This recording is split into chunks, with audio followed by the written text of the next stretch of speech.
Today's daf we're going to be learning is Zevachim daf samach tet. It's the daf for Shabbat. We're going to get started with a quick review. We saw in Mishna, we distinguished between a bunch of different types of disqualifications of a bird. Okay, so we had we started with kol psulim shemalku melikatam psula. All the psulim that did melika, their melika is psula. Ve'eno metame beit habliya. Okay, so if someone, the wrong kind of person, right, a non-kohen, for example, does the melika, it's disqualified, but it's not going to be matame beit habliya. Then we have malak b'small, or b'layla, left hand at night, or chulin b'fnim, kachim b'chutz. Okay, we're going to get back to all these cases later. They're not matame beit habliya. So then we had Rav, who said that small and layla aren't mitamim, but a zar, a non-kohen, and a sakim matame beit habliya. And then Rabbi Yehuda said, no, a zar is not matame beit habliya. And then we kind of said how that fits in much better with the Mishna. We're trying to say Rabbi Yehuda seems like a much more intuitive. How do we explain Rav? And Rav read the Mishnah differently than we saw it. Now we're going to go to the next attempt to try to prove that Rabbi Yehuda is right, or at least say, Rav doesn't really seem to fit with the Mishnah. So that started at the bottom of Samach Chet Amud Bet. Tashma Zahaklav. So the Mishnah had said at the end of the Mishnah, this is the rule. Kol shayap psulo b'kodesh eno matame b'gadim ha'beit habliya. This beit habliya type of impurity is not going to be relevant if it became disqualified inside. Like, for example, a non-correct person doing the melika. So, remember there were two lines, right? Just to review. The Mishnah said, anything now, it's at the top of Samach Chalaf Amud Bet, Kol shepsula b'kodesh eno matame beit habliya, and lo hayap psula b'kodesh matame beit habliya, right? And the opposite is also true. So we're going to focus on this word kol, just like we have in kol psulim. If the psul b'kodesh is not matame beit habliya, so bishlam ala Rabbi Yochanan kol atu zar. So the kol must be coming to include the zar.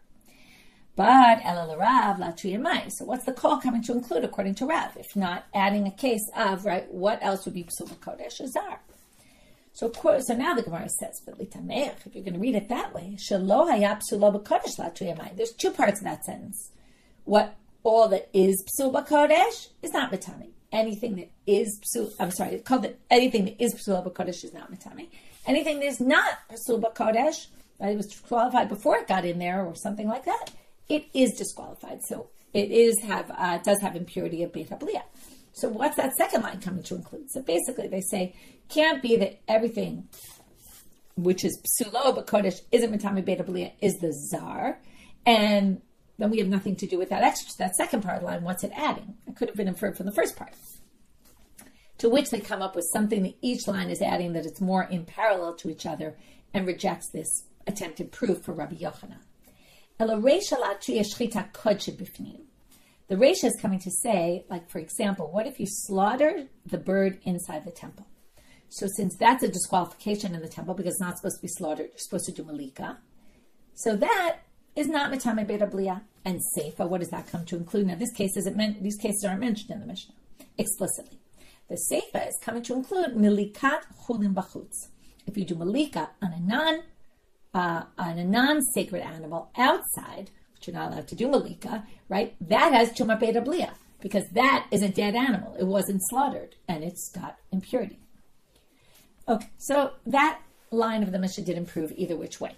But now we're going to have a braita to support Rabbi Yochanan, Tanya Kavatei Rabbi Yochanan, milaka zal, or milaka pasul, which would be like a kohen, let's say, who isn't allowed to do it, who's, let's say, impure, or hapigul v'hanotar v'hatameh, okay, or if you had, you did melika, and while you were doing the melika, you had a thought, I'm going to do, right, a pigul machshav, I'm going to do the blood outside of its time, or you did melika, and then it became notar, or it became tameh, okay, those two are strange because the melika already happened and it became disqualified later. Or maybe I guess it could be melika on a tameh, but notar is much later kicks in. But either which way, none of these are a problem of beit habliya, and that clearly is a support for Rabbi Yochanan because it says the zar. The non-kohen did the melika, it doesn't have the impurity of, not considered a neveila, right? It's considered slaughtered or melika. Amar Rabbi Yitzchak. Now we're going to get off on something a little different, but it's going to have to do with melika v'zar, but not for the purposes of impurity, which is what we were discussing, but for something else.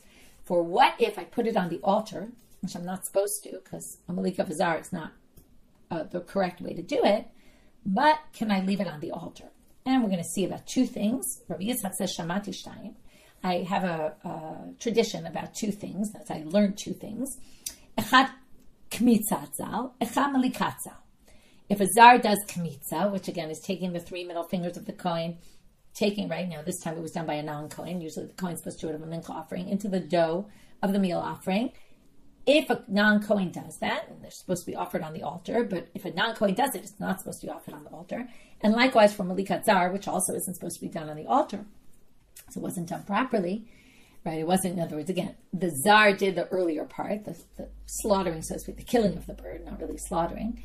And then they put it on the altar. So of these two things, I heard that one of them needs to come off and one doesn't. And I don't know which is which. But Amar Chizkiyah, mistabra, kmitza terei, melika lo terei. So Chizkiyah says it seems more likely that kmitza take off. It's really disqualified. And melika not. So now the Gemara wants to understand Chizkiyah. Mishna melika. Diyeshna bebama. In other words, they're going to suggest reasons why you might have said melika, it's not so bad. Okay, now why is this similar? Because it's not so bad, meaning it's not mitame beit habliyah. And here it's not so bad. If you put it on the altar, you don't have to take it off. Well, melika, yeshna bebama. Okay, you could do melika in the bamot. In other words, there were times where melika was allowed by a non-kohen. Okay, melika is the way we slaughter in the temple. We kill the birds. So when they would do sacrifices outside the temple, when it was permitted, anyone could do it. Okay, we know that a non-kohen could do it because we have these psukim. Okay, I'm going to read it right now from Shmo Kafdali Pasukei. Before the kohanim were chosen, who was supposed to do it? The elders, right? The firstborns. This is after Matan Torah. Okay, they brought these bull offerings. So there you see that non-kohanim can do the sacrificing, and now they say, well, melika you can do in the bamot, right, outside the temple with non-kohanim, but kmitza nami yeshna bebama. But also you can do kmitza. In other words, they're really one and the same. If you're going to say, well, we'll allow the melika of a zar that you stuck it on the altar in the temple because outside the temple it works. So if you already put it on the mizbech, we'll let it go. But kmitza is the same thing. And if you want to say ein mincha bebama, maybe they didn't do mincha offerings. Who's to say kmitza was done by a non-kohen in the bamot? Maybe they didn't do meal offerings at all. Well, if you want to say that, ein ofot nami bebama, you could also say there were no bird offerings on the bama. Dama Rav Sheshet, because Rav Sheshet said. Now, if you notice, the pasuk I quoted you, by the way, was about parim. It was about animal offerings. So now Rav Sheshet says, "L'divrei ha'omel yesh mincha bebama, yesh ofot bebama. L'divrei ha'omer ein mincha, ein ofot." In other words, they go hand in hand. There's different approaches to what happened in the bama. Were there menachot and birds also, or were there no ofot and no menachot and no birds, no meal offerings, no bird offerings? My time, but where did they get it from? Because listen to the drasha, as I mentioned before, Zevachim. Said in that pasuk, "L'narei b'nei Yisrael took Zevachim." They brought Zevachim. V'lo menachot, Zevachim v'lo ofot. Zevachim are slaughtered animals. They're not birds and they're not meal offerings. So right now, it seems like they're both in the same category. So why would Chizkiyah, if there was a reason to permit one and not the other, we can't really think of a reason to permit one and not the other. They seem to be, if it all has to do with the bama, they're all in the same category. Either both are in the bama or neither is in the bama. So Ela Ema will say like this. Even if there were menachot outside the temple, they didn't have sanctified vessels, right? What does it mean to do it in the bama? Anyone could do it anywhere they want. They don't need specific utensils. So it was never done the way it's done in the temple. Right? Now, remember, the melika is done without any sort of implement. It doesn't need anything sacred to go along with it. But the kmitza, right? The melika is the action of the kohen taking his finger and killing the bird. But the action of kmitza needs a sanctified vessel, because the kmitza becomes sanctified by putting it in the vessel.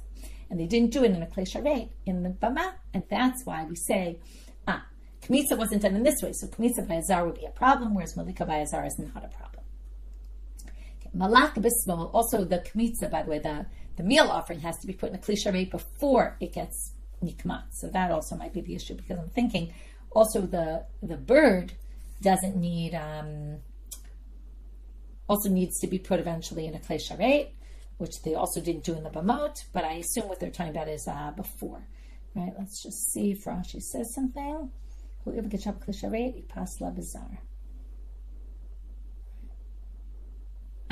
Because the meal offering first goes in a klei sharet. That's the one we're concerned with. Before the kmitza is done, it's already in a klei sharet. And that's why it's disqualified by a zar, because it already went into a sanctified vessel. Whereas the animal, the bird, obviously wasn't sanctified in a vessel before. Only after did they put in a sanctified vessel, but that's already the next stage, not the melika part. Okay. Malak bismol. So again, this was a sugya that was brought that distinguished between kmitza and melika, but the real reason why we brought this was because it was talking about melika that was done by a non-kohen for the purposes of if somebody goes on the altar, we actually don't have to remove it. And that's similar to what we were talking about before, which is melika bazar, does it cause impurity? It's two different things, but the theory about them is the same. And by the way, also when the whole distinction in our Mishna about if psulo b'kodesh or not psulo b'kodesh, it's the same distinction they make for how do you determine whether something stays on the altar or not. If it was disqualified in the sanctuary, in the kodesh, in the azara, then we leave it on the altar. If it was disqualified already outside before it even came inside, then we don't let it stay on. So it's the same kind of idea here. Malach b'smol o b'layla. Now we go back to the Mishnah, and now we bring a braita. Tanut Rabbanan. So again, the Mishnah was saying if it's in the left hand or at night, again, it's not mitame tuma beit habliya.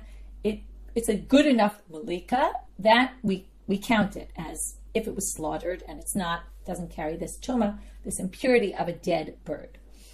Tanu Rabbanan. You might have thought melika.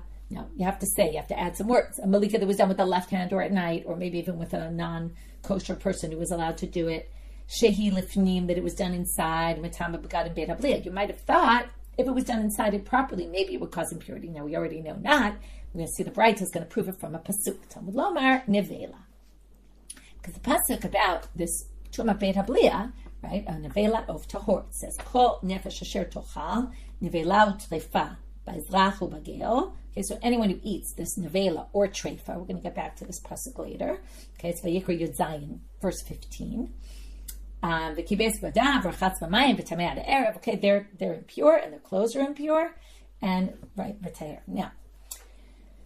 So it says neveila. So they say, what do you see? Your melika was done. It's not a neveila. It's not an animal that died on its own. So they say, hanami neveilahu. What do you mean? It is like a neveila. It wasn't done properly. It was done wrong. Right? You did it with the left hand. You did it right in the wrong manner. You could call that a neveila. Ella, fine. So they don't learn it from neveila. They learn it from the word treifa. Ella tamud lamar treifa. How do they learn it from treifa? Ma treifa. What makes treifa unique? She'ein materet et ha'isur. Treifa doesn't permit anything. Okay. In other words, an animal's a treifa. It's stagnant. It's always going to be a problem. Okay. The animal's never going to be kosher. And okay, we're going to see in a minute what could be a matir. Av kol she'ein materet et ha'isur. What does this mean also? It means that if it goes up on the altar, it's not allowed to stay there. In other words, it being a treifa doesn't help it to allow it to stay on the altar. But yet, melika shehi lifnim, ho'il v'himat, right now, melika that you do inside the temple, ho'il v'himateret et ha'isur, it actually permits something that was forbidden to go on the altar. It allows it. Now, again, if you do melika, something that you weren't supposed to do melika for. But when you do melika, if you put it on the altar, what did we say? It doesn't come off, even if the melika was done improperly. So the melika is matir isur, and therefore, so we're basically saying this neveila or treifa, something that's like a treifa, which doesn't permit anything. It's opposed to melika, which is a process. Right? It's weird to compare melika to treifa, because treifa is a status. Melika is a process, and it's a process that permits something that's forbidden. So because it permits something that's forbidden, it's not going to be matame abibeit habliya. Okay, so hevi hamolek kodshem b'chutz umalek chulim beimi b'fnim beimi b'chutz ho'il ve'en mitirim et ha'isur mitamim begadim abeit habliya. So what can you get from here? Now we're going to see cases of melika, which is not permitted. Okay, we're going to have a case where the melika, that's a disqualified melika, the one we talked about before, left hand and at night, which you're not supposed to do it that way, but if you put it on the altar, you would leave it, just like we saw before. Melikat zal, right? You can leave it on the altar. So likewise, right, these can be left on the altar, but the other ones can't be. If they go on the altar, they're going to have to come down, and we'll go through them, but those are all not matirim et, so those are all going to be called neveila. They're going to have the tuma of neveila. Okay, so what are these? Let's go through the cases. Kodshim b'chutz. You took something that was a sacrifice and you did melika outside. Now, melika outside is totally not, outside the temple, melika is not a kosher slaughter. So the animal is considered a neveila. It has tuma neveila. Because it doesn't, if this were to go on the altar, this animal I designate for sacrifice and I did melika outside the temple, it wouldn't be good. I wouldn't be able to leave it on the altar. And molek chulin, if I take chulin, which is not supposed to go on the altar at all, it's a problem, right? It's psulas bachutz, right? Both of these, by the way, fit into that category in the Mishnah. Kol shepsulo lo haya psulo b'kodesh. These are disqualified outside the temple, right? One was an animal that was supposed to be in the temple that was done outside, and the other is if a molek chulin, which is not allowed in the temple, it was already disqualified outside the temple, so it doesn't matter whether I do the melika inside or outside. No matter what, it's going to be mitame beit habliya because, right, here they just use the term mitame begadim beit habliya, while, right, any clothes I'm wearing, while it's in my mouth, are going to be impure. Tanya idach, another braita, about this issue. Now that was melika. Okay, I just want you to get the terminology straight. That was doing melika outside the temple on kochim, or for chulin, it doesn't matter outside or inside. Now we're going to talk about what if you do shchita in the wrong place on the wrong thing. So, for example, yacholte shchitat chulin lifnim, v'kodshim beimim b'fnim beimim b'chutz, mitama abeit habliya. You might have thought that shchita of chulin inside the temple, right? You're not allowed to do shchita inside the temple at all. I'm sorry, you're right. You don't do shchita of a bird inside the temple. What if you took a bird that was not supposed to be a sacrifice and you did a shchita inside, or you did kodshim, either inside or outside, but you did shchita to the kodshim, which again, you're supposed to, it's a bird. You have to do melika, not shchita. So whether you did it inside or outside, you might have thought these are mitama beit habliya, Talmud lomar, neveila. So now they say it's never going to be called a neveila. It says in the pasuk neveila. Neveila is not slaughtered. If you slaughter the bird, it doesn't matter if it was chulin and you did it inside, or kodshim and you did it inside or outside. It doesn't have tumat neveila. To which the Gemara says, what do you mean? Hanami neveilahi. No.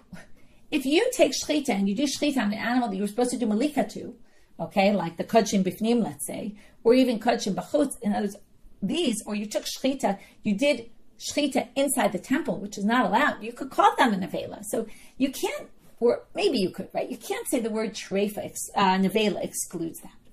So they say, fine, we'll try something else. Ela Talmud lomar, treifa. Now, why treifa? So again, we're having this drasha from what do we get from the word treifa? We did the exact same thing we did in the previous, which is, again, we were talking about melika bifnim, maybe it would be mitame begadim, and then we said, no, this has to be like a treifa, and then we came up with this definition of treifa is not matir anything, but melika that would be matir something that would allow it, if you put it on the altar, it would be able to stay, which were those psulim of small, that kind of thing, and zar, non-kohen, that's okay. That's not going to be matame. And then we said, but these other ones that aren't a matir, right, they don't matir anything, will be. So now we're doing the same thing with this case of shchita. And we're going to say, but a different drasha, because this isn't kashurta, this isn't connected with, is it still inside or outside, or is it matir, is it permitting something? But we're going to go with a different drasha on treifa. Again, learning it from the word treifa. Ma treifa shava bifnim kebachutz, av kol shavot bifnim kebachutz. So what typifies treifa? It makes no difference if your animal's a treifa inside the temple or outside the temple, right? Meaning, let's say I did the proper melika on a treifa bird, it's not going to be kosher, right? It's not going to be allowed. It's going to be a problem.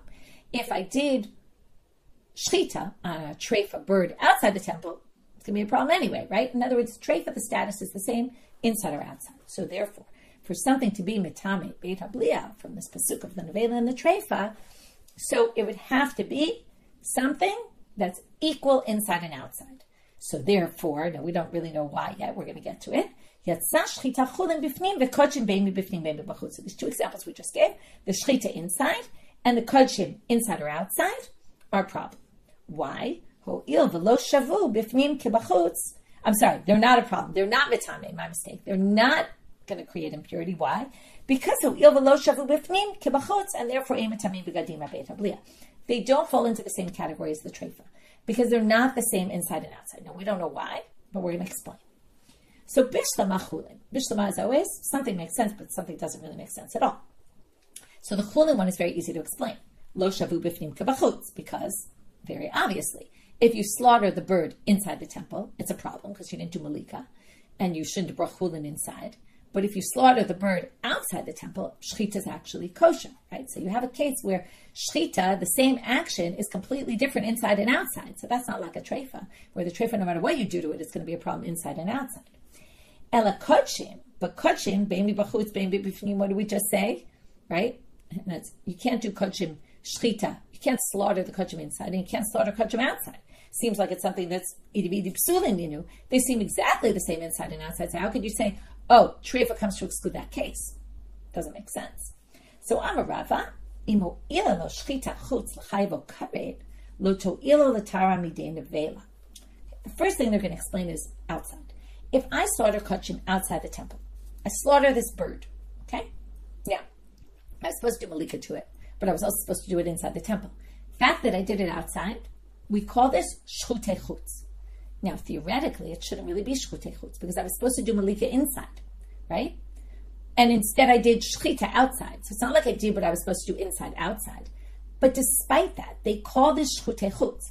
This is slaughtering an animal, or in this case, it's a bird, outside the temple that was supposed to be inside. You get curried for shchutei chutz. So what are they going to say here? Since the shchutei chutz was considered shchita for you to get curried for it, it must be therefore, right? Lo to'ilo l'tara midei neveila. This is a shchita. So of course it's not going to be a neveila because we call it. What is neveila? Neveila is something that wasn't slaughtered properly.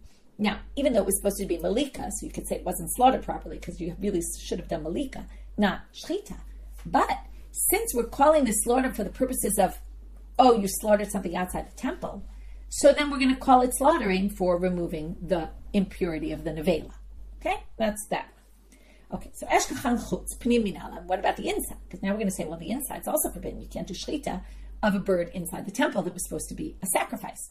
You have to do melika, and you did shchita.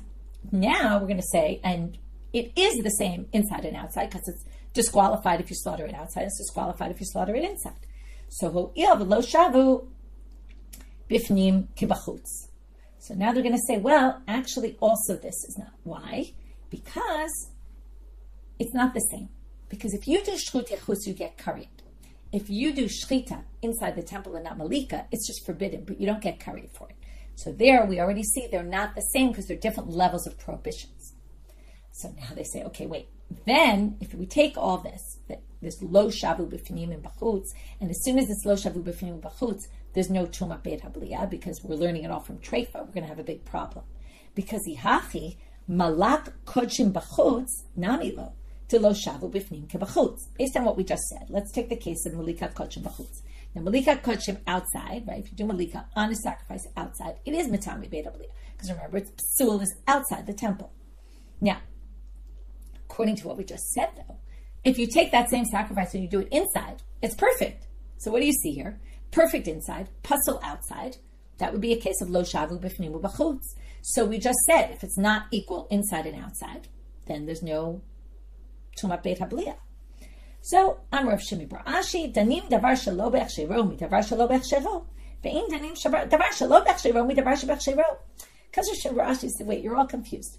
When we compare the b'fnim b'chutz, we did one of the cases. It's actually raises a problem with one of the earlier cases we said, and commentaries say you have to reject that based on this. So, without going back to all that, but there was a case where we did seem to do this, but now they seem to be rejecting that. And they say when we compare b'fnim and chutz, we're talking about something that's forbidden from something that's forbidden. You can't learn something that's forbidden from something that's permitted. In other words, kodshim melika inside is allowed. Melika of kodshim outside is forbidden. You can't say, oh, look, melika of kodshim outside is not equal to melika of kodshim inside, and we're going to make that comparison and say, oh, look, that's not mitami beit habliyah. Because you're comparing two things. One is completely forbidden and one is completely permitted. But the better example that we said, what would be an example of two forbidden things? What we said about slaughtering. Slaughtering the bird inside is forbidden, but it's not curried. Slaughtering it outside is curried. So those are two things that are prohibited. We learn we kind of make this connection between them because they're both prohibited, but in different ways. And that's going to be the case that's excluded from the Tumat Beit habliyah, but not this one. So now the Gemara says, "V'lo, wait a minute, that's not true." V'hatanya doesn't say in a braita, "Minayin liyotze she'mala lo yered shabbat yotze kasher b'bama." Where'd you get this idea? We can't learn something prohibited from something permitted. What about yotze? We learned about yotze. Okay, we learned this back on Daf Nun. Back on, it was on Nun or something. It doesn't say here, but Nun Aleph, maybe. I forget exactly what Daf, but somewhere around there we learned that a yotze, if it leaves the temple and then you put it on the altar, you don't have to take it off. Now, what were we just saying here? Okay, we're comparing these two things. Leaving it on the temple, not having taken it off, is like the Tuma Beit HaBliya, right? If it doesn't have to be taken off, then it wouldn't be Matame Beit HaBliya. So if it went on the altar, you don't have to take it off. Now, why? Now, it's not exactly the same, actually. I shouldn't really compare them, but they're saying the concept here of learning something that's, right, we did earlier make that connection. Here, they're not really doing that connection. What they're saying is, a yotze is kasher b'bama.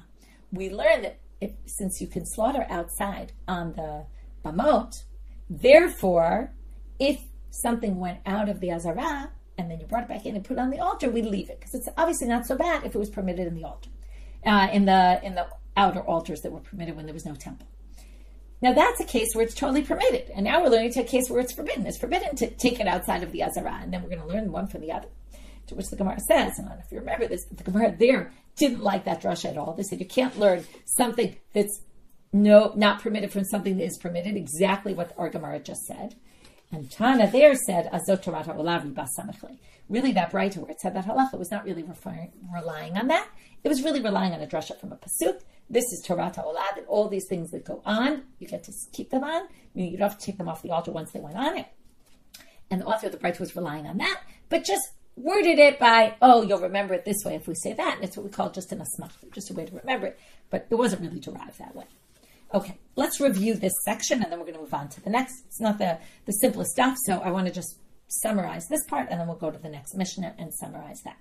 So what we had in this section of the Gemara was we started with the Rabbi Yochanan and Rav about the zar and the melika of zar. And, right, is it mitame beit HaBliya or not? Right, we basically ended up mostly siding with Rabbi Yehuda, who says it's not Matame Beit HaBliya, and did seem to be the simple reading of the Mishnah. Yesterday we kind of reread the Mishnah. Today we kind of said, well, the end of the Mishnah definitely doesn't include that. We had the kol, we thought that included, doesn't. And then we had a braita that said explicitly what Rabbi Yehuda said. From there we got into Rabbi Yitzchak, who said, I learned two things, kmitza v'zar and melika v'zar, about imoleh. Went on the altar, one of them gets removed, one of them doesn't. It took us a little while to figure out how we get that the kmitza is the one that doesn't, and the melika is the one that actually gets to stay on.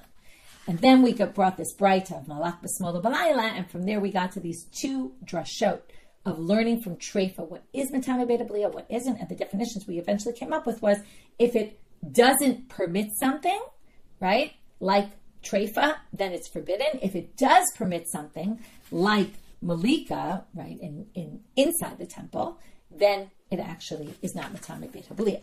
And then we have the second definition was if it's different inside and outside, the action that you're doing, and then we had to clarify that, well, really two prohibitions, but different levels of prohibition, then it's different from a treifa, whereas a treifa is completely, right, in both places. So again, that excludes which cases are not going to have the impurity of beit HaBliya.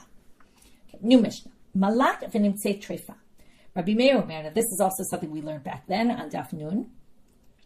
Malak v'nimtzei treifa. So if you do malika, and it turns out the bird, was a treifa. Rabbi Meir says, Eino matame beit HaBliya. Okay. The malika, basically, according to Rabbi Meir, removes the issue of tuma beit HaBliya. Okay. Just like, remember we learned this is where we had the whole question of can you do a binyan av and a kal v'chomer? Start with the kal v'chomer and then a binyan av, and that was Rabbi Meir. We're going to see that in a minute. Rabbi Yehuda omer mitame. He says it's impure. Okay, it's got tuma neveila to it. The tuma beit HaBliya, it's a problem. So Amar Rabbi Meir, and the Gemara will get to understanding Rabbi Yochanan, but in the Mishnah already, Rabbi Meir explains. Kal v'chomer. We start with the kal v'chomer, and then we're going to do a binyan av. Im neveila behema shemitama b'mago masa shchitata mitaheret treifata mitumata. If a neveila behema, now neveila behema is more severe than neveila oaf. Why? Because neveila oaf, the bird, neveila is only a problem when it's only going to carry impurity when it's in your mouth, if you eat it. But neveila of an animal, just by touching something, it can make it impure. And yet, even though it's got a more severe level of impurity, shchitata, if you slaughter it, it's no longer considered a treifa. Okay, meaning it's considered a treifa, but you can't eat it. But it doesn't have tuma neveila. The shchita removes the neveila name from it, because neveila is a dead animal. Okay, an animal that died on its own. Shchita of a treifa animal, an animal that has a problem, that it's sick and is going to die within 12 months or something. So, if it's defined as a treifa, you can't eat it, but by slaughtering it, you actually prevent the tumor of neveila from coming upon that animal.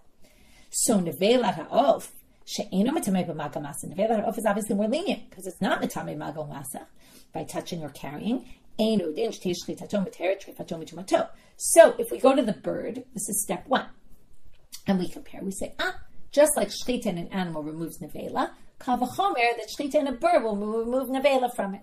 So that's shchita. Now, shchita outside the temple with chulin is equal to melika inside the temple with sacred animals.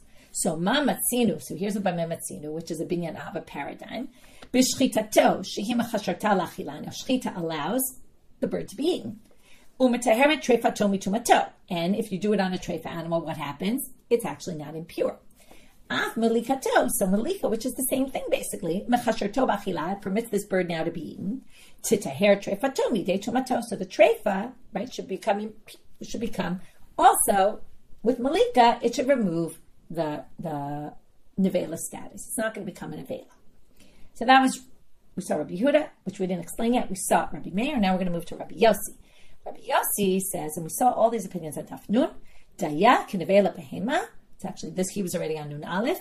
Daya k'neveila behema shchitata mitarta v'lo melikata. He says, wait a minute. If you're going to learn it from a neveila of an animal, you can only learn, okay, this is what we call dayola v'amenadin liyot kanidon. And there it didn't say so in the Gemara, but here the Gemara is going to immediately use that phrase, which is, right, there the commentaries use it because they knew about this Gemara. If you learn one thing from the other, you can only learn to the extent that it has, meaning there it was shchita of an animal, it wasn't melika, there is no such thing. So we can learn from there to shchita of a bird, but we can't learn beyond that and say we're going to take another jump and go to melika of a bird.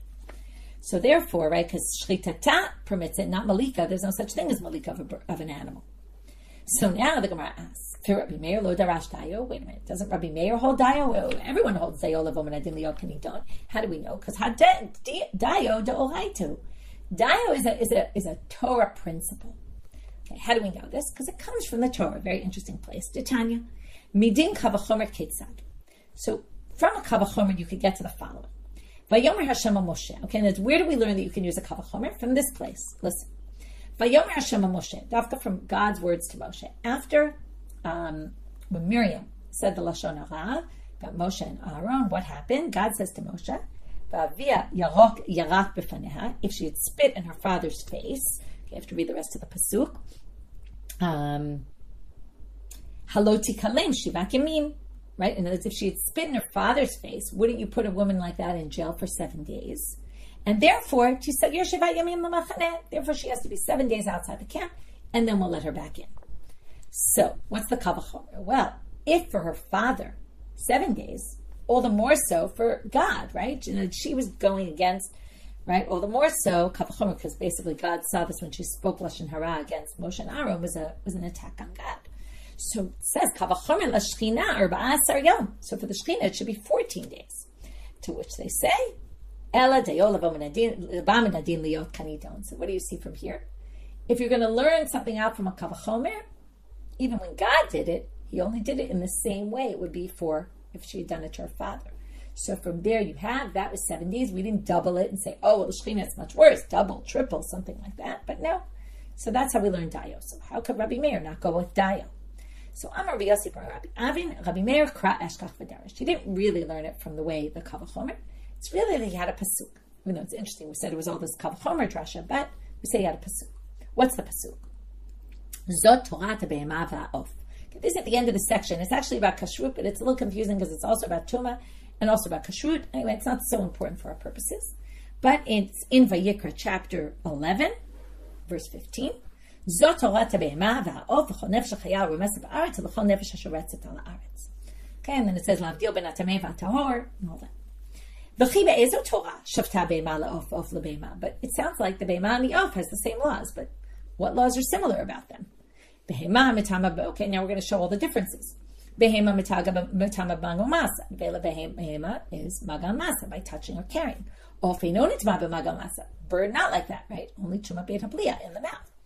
Of mitame begadim beit hablia, and likewise the tuma of a bird is tuma beit hablia. Behema eno mitama begadim beit hablia, and that's not true for an animal. Ela lamar lecha. So what is this trying to teach us? Exactly what Rabbi Meir is trying to say. Ma behema davar machshiva lachila miteher treifa tami tumata. Af off. So, just like with an animal, it's specifically whatever permits it, la'achila, also, which is slaughtering, also permits a treifa from tumat neveila, right? Removes the neveila from something that could have been thought of as neveila, but it's not. Again, it's not kosher, but it is impure. So, if we're going to say the same thing by a bird, whatever permits it to be eaten, which could be, right, shchita outside the temple and melika inside the temple, mitaher treifa tomi tumato. So that removes the tumat neveila from a treifa. Rabbi Yehuda, my time. Now we're going to try to figure out Rabbi Yehuda. Remember what Rabbi Yehuda says? Let's just go back to the Mishna.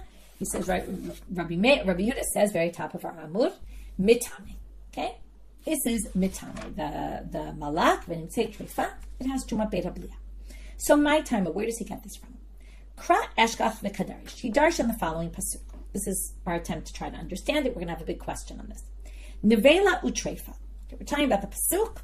Chol nefesh asher tochal. This is the pasuk about the neveila of tahor. Chol nefesh asher tochal neveila utreifa. So again, we have neveila and treifa together in the pasuk. Amar Rabbi Yehuda. So he's going to darshan this neveila and treifa. Okay, we have this before, the neveila and the treifa, right, on Amud Aleph. So now we're going to darshan this neveila and treifa again in a different way. Amar Rabbi Yehuda, treifa lama ne'emra. Why is this treifa mentioned here at all? Im treifa chaya. Now he's going to do these two options. It's different interpretations of what this means. We'll go with Rashi, who explains that there's a machloket in chulin about whether a treifa is an animal that has some sort of issue, but can survive. It's not like it's necessarily something that's going to die within a certain period of time. And others say, no, we view this animal as if it's already dead because it's clearly going to die. Okay, so there's different understandings of treifa. Let's just go with that. It's a little bit of a complicated part to understand, but let's just read. Okay, there's other interpretations, like I said, but we'll go with this. Like in the Quran, for example, they translate it differently. In treifa chaya, if we view a treifa as a live animal, when it's alive, we don't really know it's necessarily going to die. It just has a big issue with it. So, right, it's got like a disease, it's missing something very important. So if it's and again, it's not going to be kosher if it's slaughtered, but if it's alive right now, well then, hare neveila amura. It's not going to carry impurity because it's alive right now, and we view this treifa as alive because we don't think, this treifa is going to die soon. So the pasuk says neveila, not treifa. And if treifa ain't a chayim, now if we say this treifa is not going to survive much longer, and therefore we're going to view it. Again, this is Rashi, okay? Not everyone agrees with this. We're going to view it as if it's already dead, even when it's alive. Well, then, harehi b'chlal neveila. Then it's basically, before it even dies, it's like a dead animal. And theoretically, it sounds like it would actually already impart impurity right now because it's so almost dead. Okay, it's kind of considered dead. So that's the next explanation, right? So let's just look at Rashi and treifa chaya va'ad shemeta itabachazka chaya. Since we view this as dead, it's already carrying impurity. So there's no reason for treifa. In other words, either it's just not included at all because it's not a neveila, or it's already dead and then it's a neveila, but we don't need a separate word to say treifa.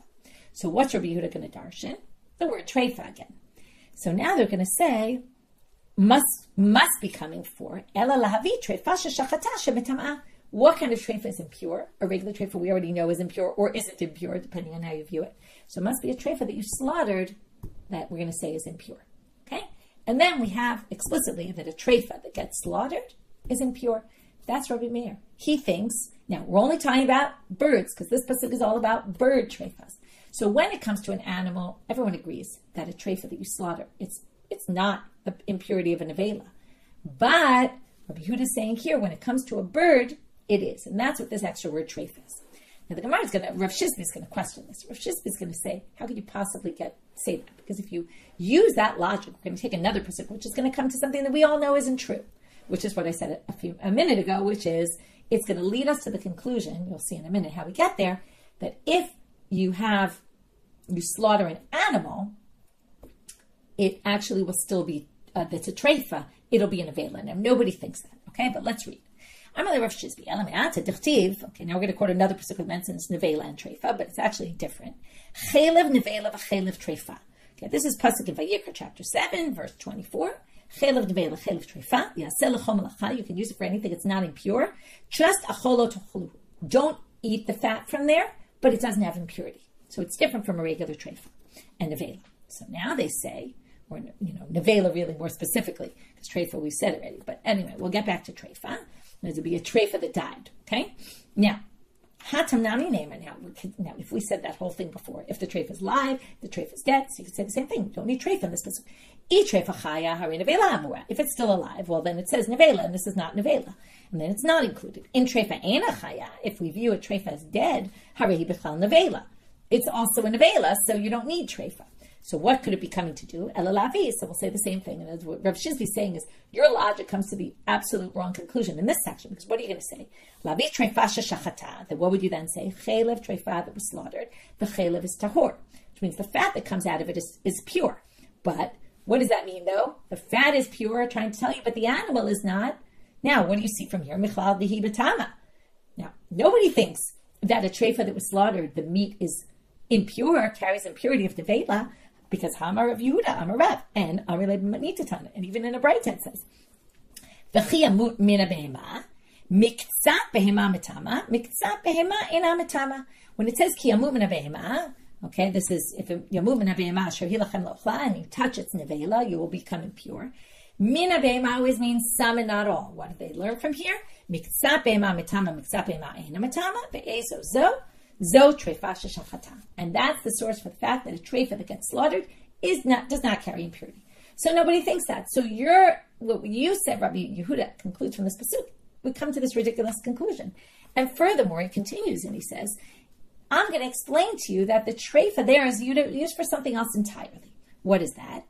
Treifa mebayale lemuute tameh. Why does it say treifa in the pasuk about the bird?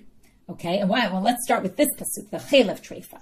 Okay, it's to say not an animal that's not kosher. Okay, meaning why? Because misha yesh b'minat treifa, estozo she'en b'minat treifa. If you have a treifa that's a non-kosher animal, who cares? Treifa is irrelevant. The animal's not kosher anyway. You can't eat it anyway. So what does it matter if it's a treifa? So we have to have something that treifa makes a difference for, and therefore it comes to exclude. The treifa is there to say this excludes non-kosher animals. Okay, this cheilev of what we're trying to say is cheilev treifa is saying the cheilev of neveila that's tahor is only from a kosher animal. If it's a non-kosher animal, the cheilev is going to carry impurity. Okay, that's what it's coming to tell you. Ha hanami. So let's take that back to our pasuk that we tried to say what Rabbi Yehuda darshaned from. Lemiute of tamei she'ein b'minao treifa. We always call this neveila of tahor. Where do we get neveila of tahor from? So Rav Shizbi says we must get it from this pasuk because it says. In the pasuk, remember the pasuk not about the cheilev anymore. We're going back to the first pasuk. Kol nefesh asher tochal. If you eat neveila utreifa, has to be an animal that could potentially have treifa has relevance to us, which means a kosher animal. And this is not. There's no tuma beta blia by a non-kosher bird. That's what it's coming to teach us. So if Shizbi says you can't say that's Rabbi Yehuda's proof pasuk. So now the Gemara says, oh, what do you mean? Of tamei the Rabbi Yehuda min neveila nafkali. He learns of tahor from a different pasuk, and then that pasuk is free to say what we said. How do we get that? Titania. With this, we're going to end. Rabbi Yehuda Omer, Yachol tehei nevelat of tamei matama begadim abed habliya. You might have thought the dead carcass of a kosher, non-kosher animal carries this impurity. But Talmud Lomar, neveila utreifa lo yochal. How do we get it? From a different pasuk, from neveila treifa lo yochal. Okay, this is a pasuk in Vayikra chapter 22. Verse 8, this is in all the psukim vayinezru, mikot Israel, and don't be impure and all that, and go impure into the temple. So in the context of that, it's actually a very strange pasuk. It's starting to kohanim. It says kohanim can't eat a neveila and treifa. This pasuk causes a whole big thing, because what do you mean? No one can eat neveila and treifa. Why is there special halacha just for kohanim, but not for today? But for right now, we're going to darshan that pasuk. Mishi isuro mishum bal tochal neveila, yatzazo she'en isuro mishum bal tochal neveila, ela mishum bal tochal tamei. Okay, what do we see here? This already excludes the neveila of tahor because again, it's supposed to be talking about not eating, but it's also in the context of impurity and of kohanim, but that's not so relevant for us right now. But it says because neveila and treifa are next to each other, what kind of neveila is going to carry impurity when it comes to birds? We're going to say now it's only an animal that is forbidden for also, right?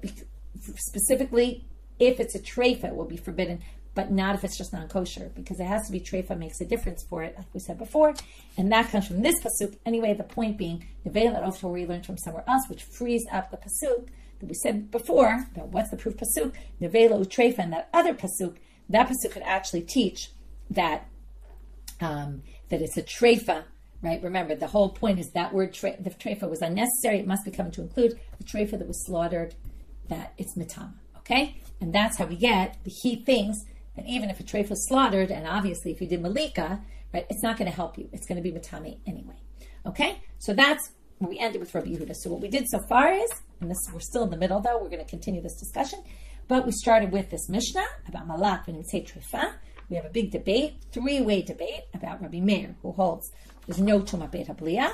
We have Rabbi Yehuda says it's completely tumah beit habliya, and even if it was slaughtered, it would be tumah beit habliya for even a slaughtered animal.